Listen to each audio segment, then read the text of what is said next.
Now come around, kiddies. I'm gonna tell you a creepy ghost story. There was once this dog named Lassie, and she... Hey, wait, no! Where are you going? It's really scary! Stop!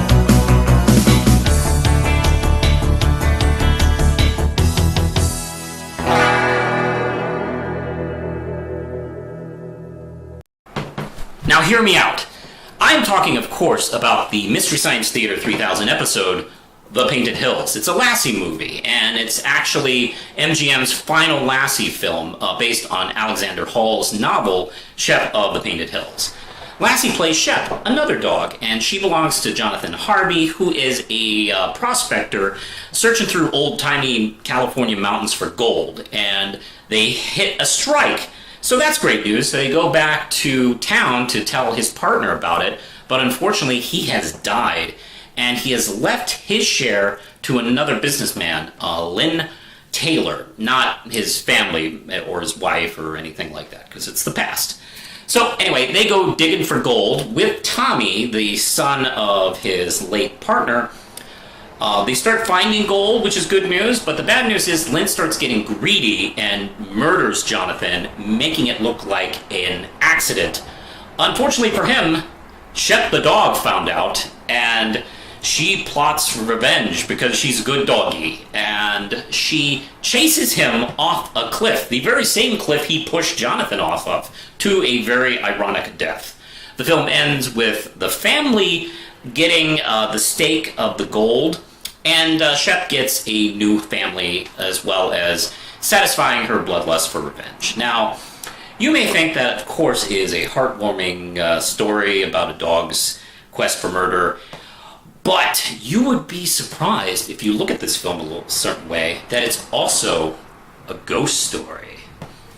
Now, late in the movie, there's a scene where Tommy discovers Jonathan's body buried out back and tries to escape. He falls off his horse and is knocked out. Lynn brings him back to the cabin to kind of nurse him back to health, as well as give him the bullshit story that Jonathan accidentally fell to his death. The scene opens with a panning shot of the interior of the cabin. It goes by a lamp, we see a shadow, then it goes further into the corner where we see Tommy and Lynn talking. And we realize that that shadow does not connect with the two guys talking here. And matter of fact, Joel brings it up in the riffing where he goes, whose shadow is that? And Joel and the bots never bring it up again. It's not brought up in the film. Everyone seemed to have moved on except me. I can't move on. So I'm going to talk about it. Let's talk about that shadow. And it's clearly framed that way. Now, I think a lot of naysayers might suggest that, oh, it's a bad movie in Mystery Science Theater. It's obviously a mistake. Ha ha ha. Well, no. If you look at the shot, it's clearly framed for us to see. Its slow pan is meant to suggest, once we get to Lynn and Tommy, that the shadow doesn't belong to those guys. Well, who could that shadow belong to? It's suggesting that Jonathan's ghost is watching the events in the cabin even after his death. Now, let's think about something. Early in the film, in order to help Tommy cope with the death of his father, he has Tommy adopt Shep, which Shep isn't into. Matter of fact, she seems very depressed about it and is very mopey for a dog, and Tommy is, like, not about this. Like, he's still getting over the death of his father. Now he has this dog that doesn't like him. That's not great for him and his self-esteem. So Tommy and Lynn take Shep back to the cabin where Jonathan is and discover that Jonathan had gotten sick and was going to die unless somebody came to help him. So Tommy gets the idea that Shep somehow sensed that Jonathan was in trouble. Kind of going into that idea that animals can sense danger or sense something wrong where humans can't. It's why dogs often are killed in horror movies, because they would obviously warn the humans about the impending danger. You know, if you don't mind me going off script here for a second, I remember when promoting Planet Terror, Robert Rodriguez was like bragging over and over again in interviews that he had killed a dog, and no one does that. And I'm like watching these interviews and going, what are you talking about, man? 9 times out of 10, horror movies kill the dog. Matter of fact, I have learned to not even get attached to the dog when I see a dog in a horror movie. That's like patting yourself on the back for using credits. All right, I'm way off script here. I'm going to get back here. Anyway, what was I saying? The movie is suggesting that they have some kind of link. Therefore, it's probably whatever you call it, psychic or mental or spiritual, whatever you want to call it.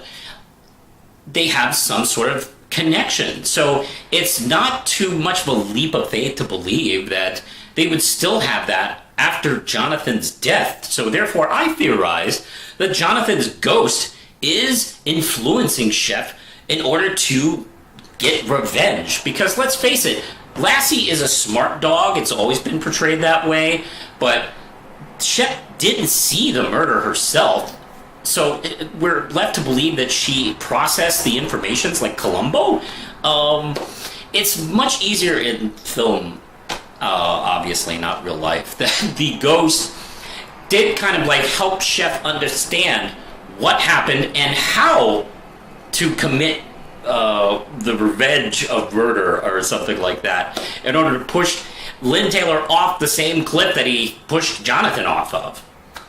So therefore, I'm suggesting that this is not only a fun dog adventure for the whole family, but if you look closely, you might see a creepy underbelly of spookiness. Maybe that's always been there. So, what do you, the viewers at home, think? Do you think I'm right? Do you think this is a spooky ghost movie after all? Or am I smoking too much grass? Or is corn grass? I don't know. Leave me a comment, like, subscribe, click the notification bell.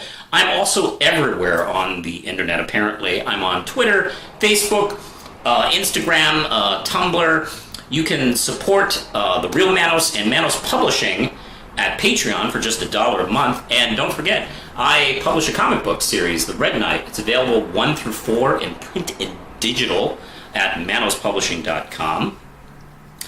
So, hey, that was pretty cool. You know, if we wanted to really get to the truth of the whole matter, it's too bad we can't talk to the director of the film, True Boardman, who would obviously know he made the movie. But, you know, it's fun. He was not only a filmmaker, but he was an actor all the way up until his death in 1918.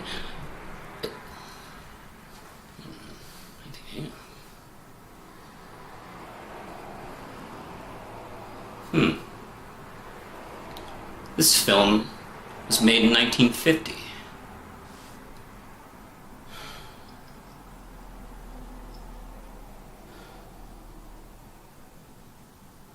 Push the button, Lindsay.